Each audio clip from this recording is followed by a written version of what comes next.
Hello and welcome to my digital cafe Pop In and Learn. And today we're going to talk about three topics. The first one we're going to talk about is working with blend layers. The second one is working with textural photos and making them a background decorative element on a page. And then the third one is kind of power laying out digitally. So let's go ahead and turn off our videos. That way they won't show on the recording. On my screen is a recording. I'm going to push play. So I pre-recorded this training, and then I'll answer questions on that, and then the next one I'll demonstrate live. Hello, this is Robyn Foss, and here's a quick artisan tip.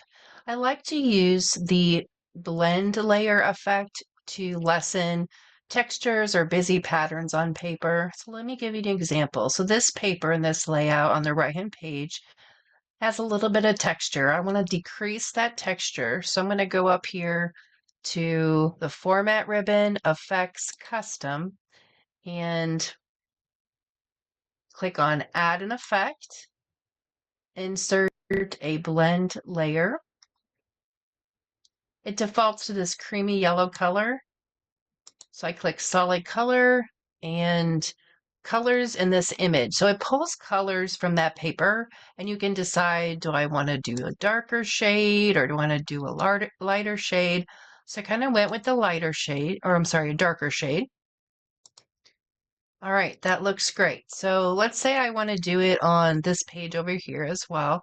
So on this page, I filled with the paper and then I applied the blend layer. So let's go ahead and go up in the format ribbon. We're still there. We're going to go up to the sampling section, sample effects.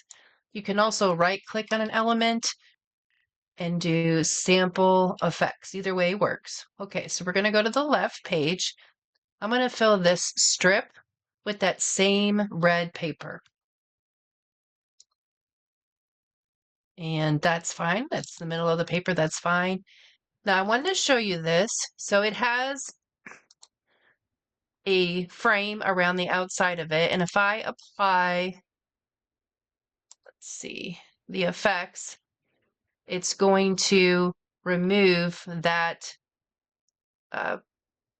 trim that it already had on there. So that's not going to work because I kind of like that white border. And let's go out here and we'll do custom and we're going to add another layer. So add an effect, blend layer, and then we're going to pick the color that we most recently picked so it matches. So I just kind of wanted to show you, if you can zoom in here, do you see how the red goes over the white as well? And if I slide it below, it doesn't. So you kind of have to pay attention to that. So I am dimming down the pattern in that paper, but I'm not covering the outline around that frame. Okay, so let's go ahead and remove effects and let's add in a white stroke.